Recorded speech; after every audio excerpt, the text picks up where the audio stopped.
Good morning दोस्तों। सबसे पहले आज महाशिवरात्रि की आप सबको ढेर सारी शुभकामनाएं। तो आज हम लेके आए हैं कुछ ऐसे अपडेट जो कि आपको पता होगा कि शिक्षा मंत्री का एक स्टेटमेंट वायरल हो रहा है, जिसमें उन्होंने वो न्यूज़ चैनल को काफ़ी भीड़ भड़ाके में कहते हुए नज़र आ रहे हैं कि सब कुछ तैयार हो चुका है और नियमावली जो है 23 या 24 फरवरी को कैबिनेट मीटिंग होती है तो उसमें आना तय है। तो अगर शिक्षा मंत्री पहले अगर आपने देखा होगा कि वो जल्द जल्द वर्ड का बहुत यूज करते थे, बट इन्होंने पहली बार उन्होंने एक डेट का मेंशन किया है जो कि ती- ठीक आज से 3-4 दिन बाद यानी कि 23 तारीख को, ये 24 तारीख को उन्होंने नियमावली आने की कैबिनेट में घोषणा कर दी है। तो देखना होगा कि आखिर इस बात में कितनी सच्चाई है। जैसा कि आपने देखा होगा कि पहले भी उन्होंने मधेपुरा में कैसे क्या बहालियां होंगी उसको लेके कहा था, और अगले दिन उन्होंने सुबह सुबह ट्वीट करके इस चीज़ को जानकारी दी थी। तो हम आशा करते हैं कि अगर शिक्षा मंत्री ने एक डेट को मेंशन किया है तो वे ट्वीट करके भी इसको क्लियर करेंगे। लेकिन अब इस बात की श्योर पॉसिबिलिटी होती हुई दिख रही है, जो 24 तारीख को नियमावली आ रही है, इसको आप 80 to 90% श्योर समझ सकते हो। तो इससे इससे समझ आ रहा है कि सरकार बहाली करने के फुल मूड में है, और इस तरह से अगर काम होता है तो निश्चित रूप से मार्च अप्रैल में आपको नियुक्ति की प्रक्रिया ये शुरू हो जाएगी। और तब जो ये छठा फेज का जो एक मामला था, जो सीट मर्ज होने की बात, वो भी मुझे लगता है कि वो बात भी सही होते हुए दिख रही है। बट अब देखते हैं आगे क्या होता है। तो सबसे पहले अगर आप आज हिंदुस्तान का पटना एडिशन का दूसरे पेज पे रहो तो आपको ये राजकाज वाले पेज पे नीचे से कोने में बजट की उम्मीदें दिखेगी, जहाँ पे आपको हेडलाइन ये दिख रहा होगा, शिक्षा के बजट में 2 से 3% बढ़ोतरी तय। तो अगर इस न्यूज़ को अगर आप पढ़ो तो इसमें हमारी जो काम की खबरें हैं उसमें अगर आप देखो तो शिक्षा का बजट अगर आप यहाँ से पढ़ो, राज्य सरकार के बजट में शिक्षा विभाग की हिस्सेदारी पिछले वर्ष 16.49% थी, जबकि योजना मद में उसकी हिस्सेदारी 22.20% थी। इसमें 3% तक की वृद्धि होनी तय है, यानी कि इस बार शिक्षा का जो बजट है वो 25% तक होने का पूरा अनुमान है। तो इसमें अगर हम शिक्षक बहाली से रिलेटेड न्यूज़ को देखें तो इस बार बजट में शिक्षक नियुक्ति को लेकर विशेष पहल होगी। 7वें चरण की शिक्षक नियुक्ति एक स्वतंत्र आयोग से कराने का निर्णय लिया गया है। तो ये बात अब कंफर्म हो चुकी है, जो ये एक स्वतंत्र निकाय ही करेंगे।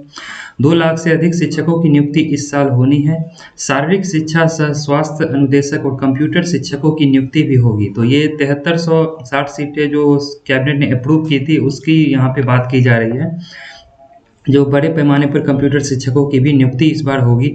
तो ये कंप्यूटर के अभ्यर्थियों के लिए बहुत ही अच्छी खबर हम कह सकते हैं। और अगर 24 तारीख को जब नियमावली आ जाती है तो तब हम इस न्यूज़ को और अच्छे से डिटेल में कवर करेंगे कि आखिर 7360 सीटें जो कंप्यूटर में आनी हैं उस पे कितने कितने स्कोर तक का जो जॉब है उसकी होने की पॉसिबिलिटी बिल्कुल कन्फर्म है।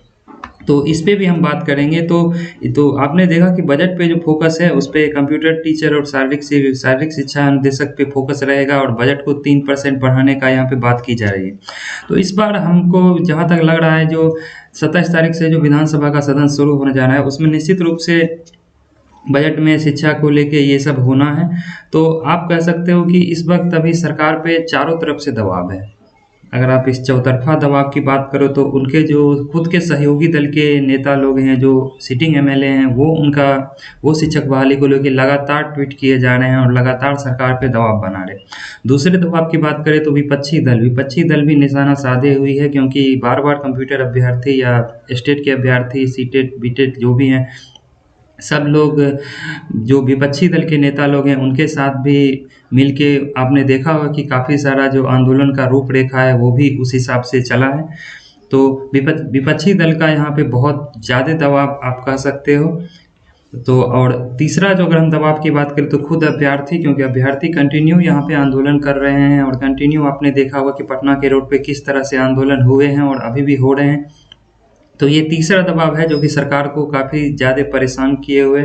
और चौथी है मीडिया, जो कि मीडिया भी आपने देखा होगा कि बिहार में ऐसे बहुत कम एग्ज़ाम होते हैं जिसको इस तरह से चारों तरफ से सपोर्ट मिलता हो। तो इस बार ये शिक्षक बहाली का ये मुद्दा जो है वो भी 7वें चरण का, इसमें चारों तरफ से स्टूडेंट के फेवर में हर चीज़ें अब तक तो हो रही है। बाकी अब नियमावली में कैसे क्या होता है वो आने वाले दिनों में हमें पता चल जाएगा। तो क्योंकि इसमें अब बस 3-4 दिन ही रह गए हैं। तो आपको तैयार तैयार रहना चाहिए, क्योंकि नियमावली आने के बाद आपको अपने सारे डॉक्यूमेंट्स जो हैं वो रेडी कर लेने चाहिए। डॉक्यूमेंट से रिलेटेड भी हमने कोई कुछ वीडियो इस चैनल पे बना रखे हैं, उसमें आप प्लेलिस्ट में जाके आप उस वीडियो को वॉच कर सकते हो। तो अगर आप 5000 सीटों तक पे देखना चाहते हो कि अभी फ़िलहाल कि आखिर कंप्यूटर साइंस का कट ऑफ कहाँ रह सकता है, तो डिस्क्रिप्शन बॉक्स में मैंने हम उसका लिंक दे रखा है, आप जाके वहाँ से वीडियो को वॉच कर सकते हो। कंप्यूटर साइंस की मैं स्पेशली बात कर रहा हूँ। तो देखिए आगे कैसे क्या होता है। तो इस जो भी बहाली की प्रक्रिया है, इससे रिलेटेड कुछ ज़रूरी अपडेट आती है तो इस चैनल पे हम लेके आते रहेंगे। अगर इस चैनल पे नए हैं तो चैनल को ज़रूर सब्सक्राइब करें और दोस्तों के साथ शेयर करें और लाइक करना ना भूलें। धन्यवाद।